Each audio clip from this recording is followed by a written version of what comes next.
И време е за нашите пријатели од Систина, кои денеска на овој убав 14 февруари 2025 година заокружуваат една многу успешна и респектабилна бројка од 24 години постоење од првата приватна болница, тогашна Мала Богородица Систина.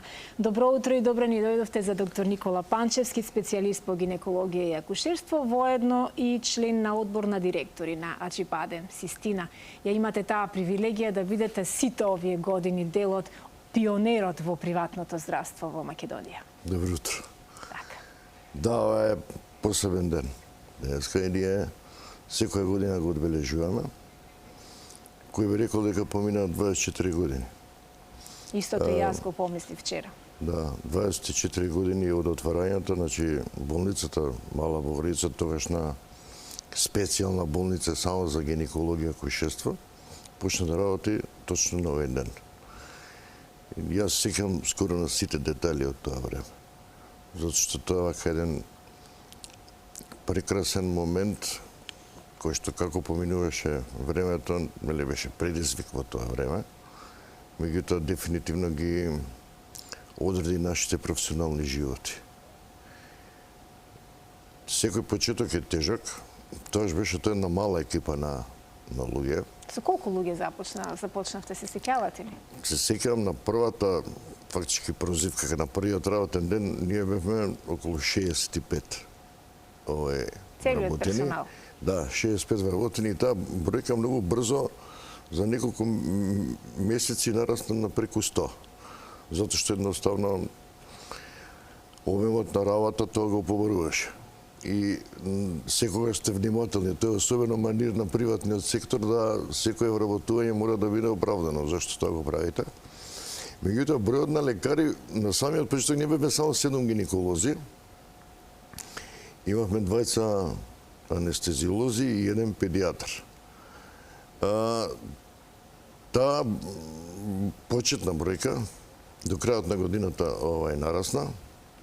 И тоа беше таа прва екипа од 2001 година која во најголем дел го понесе теретот на развојот на таа болница.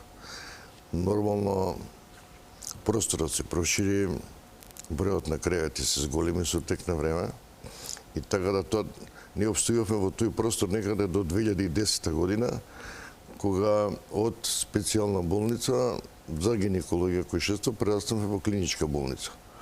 Тоа е денешната Систина, и еве на 7 април се навршуваат 15 години пак од постоење на клиничката болница. Сегашниот објект, да. Навистина, сите ние македонците сме сведоци на овој голем растеж и прогрес и на сите оние нешта кои за прв пат вие во Систина ги воведувате сите овие години. Вие, како што реков на почетокот, не сте само специјалист по гинекологија и акушерство, туку сте и еден значаен дел во менаџментот на самата клиничка болница. Колкава одговорност представуваше да се изменаџираат, да се предвидат и да се види однапред во вашата визија како сето ова ќе расте, бидејќи бевте пионери, реков. Први бевте вие кои што воведовте нешто ново во земјава. Знаете, повторно викам од денешна позиција, значи ние сме биле многу храбри. Затоа што тоа беше еден бришен простор, реално постоја неколку приватни ординации, значи приватниот здравствен сектор во тоа време, значи беше представен со обично амбуланти, ретко која поликлиника. Меѓутоа за болница немаше ни на повидок, отварање таква нешто. И објективно влегувате во еден проект кој што носи одредена неизвестност, затоа што сте пионери во тоа. Меѓутоа, мислам дека бевме и храбри и имавме многу верба во себе. Никој од нас не беше подготвуван да биде менеджер. Ние бевме целиот живот одредени, да лекувате. Само да лекуваме, да практицираме она за што сме обучувани. Меѓутоа, самиот развој на настаните не натера да учите, да истражувате, да баш следите. Така да се адаптираме на новонастанатата ситуација и да носиме некакви одлуки, решенија со кои што би го подобриле своето работење. При тоа морам да кажам, значи, сметете дека ние немавме никаков договор со фондот. Меѓутоа имавме точно разработена стратегија у смисло на проекти што ние треба да направиме за да на некој начин бидете нова понуда, нели нешто што ќе биде атрактивно за популацијата која е тука и да едноставно може да се пласирате. Ние бевме сега у тој момент, да ви кажем, тие се ликови кои што вака вреда да се спомнат, нели?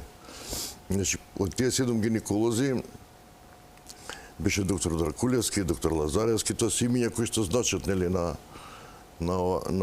јавноста тука. Доктор Јовковски, доктор Попович дојде, доктор Митко Ивановски, доктор Снежана Тимчева Цветковска. Педијатар беше само доктор Јани Враgoтеров, анестезиолози доктор Велковски, доктор Добрковиќ. Негде во мај се придружи доктор Костадинов и крајот на годината дојде и доктор Баджаков. И ние имавме на концепт да ако секогаш кога ќе зборите за гинекологија којшество, тоа е поврзува со породување. И тогаш го введовме на безболното породување, што беше прилично атрактивно нели во тој момент. А во однос на гинекологијата се одредивме за оно све што е модерно и што е минимално инвазивно. И тука навистина многу инвестиравме.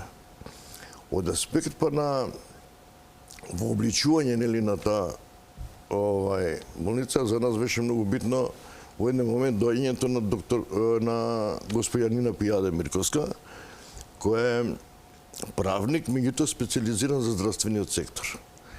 Нашата цела администрација беше представена само со 4 личности. Благица Стефанова, која беше, како да ви кажам, и финански директор, и сметководител, и благајник. Па имавме една секретарка, као деловна секретарка, која беше одговорна за све што ни требаше. Тоа беше Ема Стоева. И таа екипа се комплетира со Звездана Димовска Сарджевска. Она е фармацевт. И денеска е тука и е директор на секторот на фармација. Екстремно домакински се однесувавме, меѓутоа имавме многу енергија да во тоа време многу патувавме. Значи све што беше ново во нашата дејност, одевме на сите промоции. И тоа нива впечаток некогаш дека целата екипа не може да се собере на едно место затоа што секој некаде патува. Се разбира во тоа време голем стимул беше почетокот и успешниот почеток, значи на одделот за инвитро фертилизација. Ние веќе истата година, тоа беше негде октомври месец, веќе го имаме првиот тест позитивен и знаевме дека тоа е нешто што ќе функционира така да реално денеска тоа е еден оддел по кој што бевме и препознатливи, нели, као мала Богородица покрај сите дејности кои што ги облагувавме. И како течеше време, тој колектив се зголемуваше. И одделите растеа. Одделите растеа. Значи, почнавме со 19 кревети, на крај завршивме со 28, а при тоа исполнителноста беше неде преку 90%. Одлично. Значи, храброста, визијата, стручноста, непрестаното следење на се она што се случува во светот и поддршката што ја имавте од целиот тим, си го направи тоа што денеска се стина еден од најреспектабилните центри за лекување не само во земјава, туку и во регионот и пошироко би рекла. А на со кои оддели можеме вака со право да се пофалиме дека ги располагаме сите стандарди кои што ги имаат во најсовремените медицински центри во светот? Од овие новите сега новосоздадените. Од денеска, нели, значи, пајте, да не беше тоа успешна приказка, никој немаше да се осуди на првичниот проект, зборам, кога бевме само специјална болница за гинекологија којшество, никој немаше да се осуди да инвестира во ова што сме ние денеска. Ова денеска е многу сериозна болница и со само до тоа што тоа клиничка болница, тоа каже дека огромен дел на дејности и специјалности функционираат во системот. Пресек, например, кој ќе направиме денеска 24 години после тоа, и кажем 15 години од постоење на оваа болница, гинекологија којшество е понатоме најфреквентната оваква дејност и веројатно тоа е нешто пошто сме најпрепознатливи.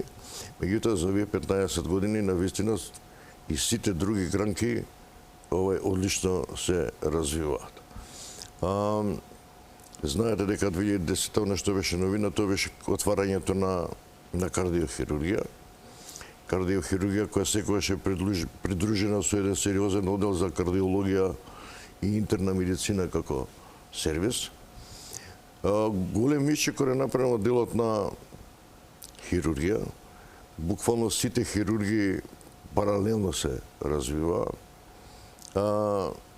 Она што денеска реално се случува на одделот на урологија е еднакво како во било кој центар да одиете. Најголемиот раст во текот на минатата година го имаше одделот за неурохирургија. Делот на абдоминална хирургија, мислам дека тој е препознатлив затоа што се тоа исто така исклучителни лекари, квалитетни, кои се препознаени од јавноста со многу сериозен обем на работи и со многу сериозни интервенции. Делот на ортопедија и травматологија, мислам, неверојатен одскок. Ние во тој сегмент, значи, покрива дијагностичките лаборатории, сите други сервиси кои што мора да ги има една болница, тие сите функционираат како што треба. Меѓутоа, наше интересно во момент е она што ние подготвуваме за оваа и наредната година. Ние имаме некаков петагодишен план, како до 2029 година треба да изгледаме. Меѓу другото, биолошкиот момент го прави своето, така да во теки некакво подмладување на болницата. Само на оддел на гинекологија, рачунете дека од оние што почнавме пред 24 години, тие луѓе се сосема другачи изгледат и се на некоја друга возраст. И морам да кажам дека сите се на работа, независно што некои од нив веќе ги исполнија условите за пензионирање, меѓутоа се уште присутни. Сега се може би некоја позиција да поише вршат едукација, отколку да е основната дејност, што е нормално. Имаме и млади луѓе кои што се на едукација, се спремаат. Меѓутоа, проектите, да се навратам на овој дел, она што е планирано во следните 5 години, со особено апострофирање на оваа и наредната година, уште ќе не прилежат до светските стандарди. Значи, она што е наш мотив, и тоа беше од почетокот, можеби и заради тоа успеавме, дека реално ние градиме болница у која ќе можеме ние самите да се лекуваме и членовите на нашето семејство. И затоа бевме екстремно посветени на развојот и растот на болницата и воопште на носењето на проекти и содржини кои што ќе не задоволат сите. Меѓутоа, ова сега да кажам, начинот на кој што размислуваме и на кој што проектираме што ќе се случува во иднина е буквално да се што може во земја како што е Македонија, затоа што знаете некогаш и бројот на жители ви одредува што вие можете да работите, нели? Све што можеме ќе го поставиме како систем во болницава, ќе инвестираме во опрема, нели, нормално и во кадар, за да покриеме огромен дел од она што се денеска можни услуги. Знаете дека и првиот PET scan реално ние го промовиравме пред години и години, тука и делот на нуклеарна медицина. Огромна инвестиција оваа година правиме во делот на онкологија. Реално купивме акцелератор кој што е во фаза на инсталација со квалитет и перформанси кои што до сега не сме ги имале на овие простори. Меѓутоа ќе може да покријат огромен дел од услугите кои ги побаруваат пациенти со малигни заболувања на едно многу високо ниво. Така, па и центарот за болка кој неодамна се формираше беше нешто што навистина јавноста беше толкова одушевена од сите овие можности кои што ги имаат, а знаеме колку е тешко да се живее континуирано со болка секој ден. Па да, и тоа е еден сегмент, меѓутоа знаете што тоа повеќе во делот на овие пациенти кои што ние ги викаме терминални, нели? Меѓутоа е значено заради тоа што нели и смрт е дел од животот, нели? Ама тоа да го направите достоинствена новина, да не се измачува човек. да не се измачува луѓето. Меѓутоа, видите, тој сепак во вкупниот обрт, нели, вкупниот обем на работа, тоа за среќа се мали бројки, нели? Така. Многу поголеми бројки се вие. Да, и секоја чест за оделот за педиатрија, каде јас немам мали деца, но сите оние кои што имаат мали деца велат дека е најубавото искуство на децата е кога престојуваат во такви услови какви што Аџибадин се Се благодарам што ме подсетивте, тоа е исклучително моќен дел. Ние вкупно на ниво на болница имаме негде околу 28 педиатри. Значи, што се они поделени во делот на неонатологија, значи директно со новородените, дел со баш деца, значи на оделот за педиатрија, таму е формирани они центарот за ургентен центар за деца уствари, да може да се воспостават брзи диагностички процедури и да се разрешат тие состојби. Има педиатри во делот на детската кардиохирургија. Значи, една бројна групација, многу моќна, исклучително едуцирана у секое поле и како тим они можат да испорачаат на вистина огромен дел на услуги. Они исто така имаат некакви развојни проекти за нив планирано. И ја верувам дека она што ќе биде тенденција во следните 5 години е да го подигнеме и стандардот на сместување. Значи, да, Систина е можда надстандардна во смисол на сместувачките капацитети, споредбено со амбиентот во кој што функционираме. Меѓутоа, ние имаме репер дека тој стандард треба уште да повеќе да го подигнеме и јас се надевам дека еден ден ќе имаме само едно креветни соби со можност за придружба, поготово делот на педиатрите, каде што ќе можеме да ги сместуваме и мајките, нели, заедно, што е и пракса сега, меѓутоа тоа да биде некаков стандард. Да, одлично. Јас се радувам на сите ваши успеси и верувам дека во следното гостување ќе говориме за уште многу постигнати ваши цели и визии во сето она кое што го имате како стратегија за следниве 5 години. Честитки до целиот тим, до сите вработени и ви посакувам овој ден на вистина да го одбележите најубаво како што го правите тоа секоја година. Благодарам, да, секако ќе го одбележиме, пошто тоа ни е традиција. Така, одлично. Ви благодарам многу за гостувањето и многу успех во се што се случува во Систина.